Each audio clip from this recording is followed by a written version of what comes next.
Be me, volunteer firefighter. 3 a.m., dreaming about the 1991 Academy Award-nominated film Backdraft. I am rock hard. Tones drop, I am ripped away from the McCaffrey brothers. Hop out of bed, this better be a structure fire.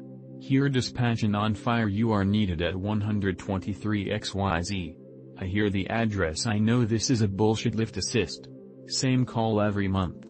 Dispatch continues as I dress overweight geriatric male on the floor, needs a lift assist, no injuries. Rush to the station, at least I can ride in a big red truck. Gear up, jump into the engine, everyone else looks as pissed off as I am. Arrive on scene and resist urge to grab the irons as I exit engine. Department frowns upon beating victims to death with forcible entry tools. Door is already open, EMS bro waiting for us inside. Make our way to bedroom where the victim is just sitting on the floor by his bed. Over 400 pounds, diabetic, COPD. He is not strong enough to lift his own mass off the floor, has 0 injuries, his legs gave out, he sat down, and he is stuck. Something as simple as standing from sitting is impossible and threatens his life. Do you know about sarcopenia? It is muscle loss due to aging. After middle age, adults lose 3% of their muscle strength every year. My anger and disgust are suddenly replaced by pity. The best way to fight sarcopenia is exercise, lifting as you age. By doing nothing, this man slowly gave up his ability to survive everyday life.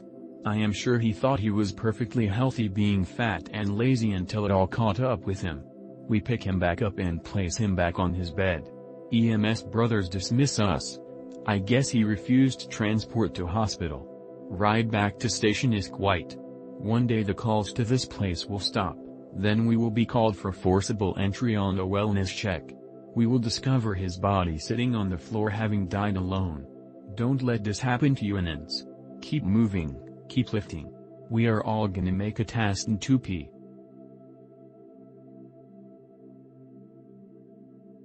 Be me. 23 years old. Bodybuilding and strength enthusiast. Perfect genetics and high level of testosterone, thus low agreeableness.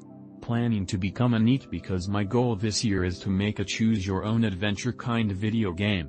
So over the few last months, I bought all the necessary gym equipment and stocked up creatine, protein, and Adderall for almost a year. Set up my home gym in our garage and also some of it outside of the garage. The gym's better than the home gym, but my goal demands sacrifices, so I get used to the home gym quick. On this day, Friday, I usually do legs, abs, and I have the upcoming weekends for more than needed resting. I absolutely love doing legs, I'm like a Tom Platz. So I go real hard on squats till my legs collapse in the last set. Mom's calling me for breakfast. I'm late, everyone's there, my 2 younger sisters and dad. As I sit at the table, she makes a funny remark about my screaming and how the whole street can hear me moan, not only them. I shrug it off, don't really care. Also, thanks mom, you made a delicious meal. I eat like a king because of her, so utmost respect and bow to her. But for some reason my little bitchy sister continues on that joke and proceeds to make it serious. Dad and other little less bitchy sister gang up on me too. Anon, you should stop screaming and moaning. It's not necessary. Anon, stop overstressing your body so much, it's not healthy. Be less dramatic about it, go easy on yourself. I'm just afraid for you. Adds the less bitchy sister. I keep my cool, I'm boiling inside. But my attitude is like whatever. They'll get used to it. Mostly because I'm fucking tired until. Posted in another thread, but. Be me. Grow up with family and culture. Dad's family is still in res doing traditional stuff. Mom's family together in church every Sunday do Mormon stuff. Literal mountain men that were living on federal land with no fucks given are a fact of life to me. Cowboys everywhere and the old ways still limping on. Hearing stories of Claude Dallas and other legends that don't even exist anymore. Graduate HS and Zogboth because actually believe 9/11. Come back from 4 years and 2 deployments into combat arms MOS. No jobs. Move away for work. Claw my way up from homelessness. come back home to visit. Brother is on meth. Uncle's on res dead. Califags rolled in and turned everything gay and expensive. BLM, that's the feds for you not in the know, flying choppers with thermal to look for squatters. It's hard being from a dead culture and knowing it's never coming back, and not even in the lame pal way, the culture I grew up in is actually dead. It's a fucking ton, so buckle up. Believe me. Dad gets sick at UNI. My sister and I are taking care of him. He's supporting us though. I'm also writing a novel and working part-time. Brothers end up hating me for not getting a real job and living off my father. Go abroad for a bit. Sister gets sick too, so I come back to care for them both. Working part-time at a supermarket, Bogland for grocery store. Dad dies. Brothers fucking hate me and are making everything miserable about the will. Got to get lawyers involved. The death made me realize I have PTSD from some stuff as a kid. Spend the last 6 weeks anxious as fuck about what my brothers will do next. Having so many thoughts of suicide that I actually had to get on the fucking pills. Also trying to find a new career on top of everything so I can support me and my sister. Probably gonna be a plumber. Might lose my house. Never gonna speak to my brothers again, feel guilty and miserable and shit. Can't even commit to a proper exercise schedule or healthy eating routine because of how fucked up I am.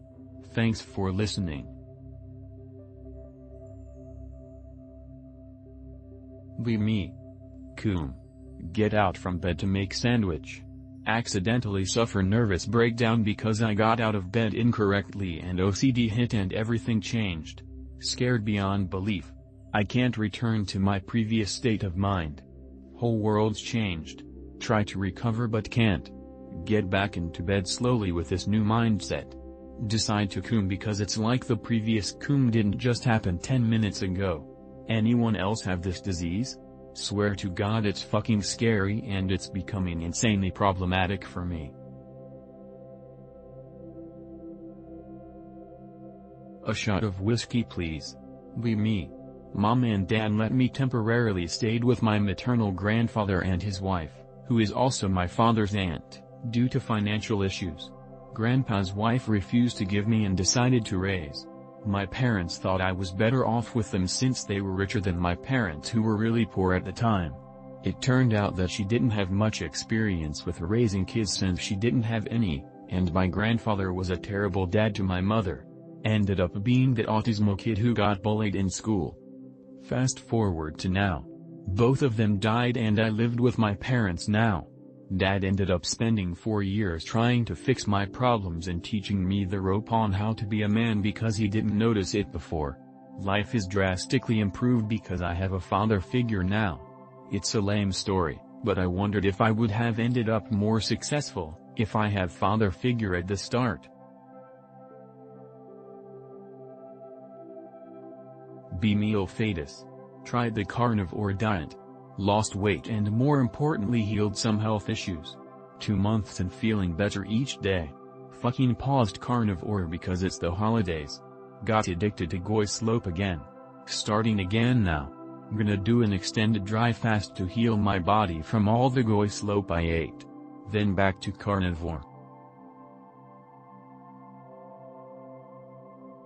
Be me. Shitty ab wheel and rubber busts off fuck. Slip and slip poor balance because sweat.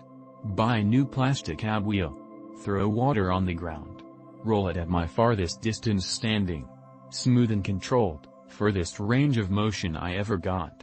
We back. Brandon Circuit resumes smile. Be me. Squat warm up. Lomfau 2 PLA test on the bar. Dude approaches me, asks how many sets I have left. You 3 I think, wanna work in?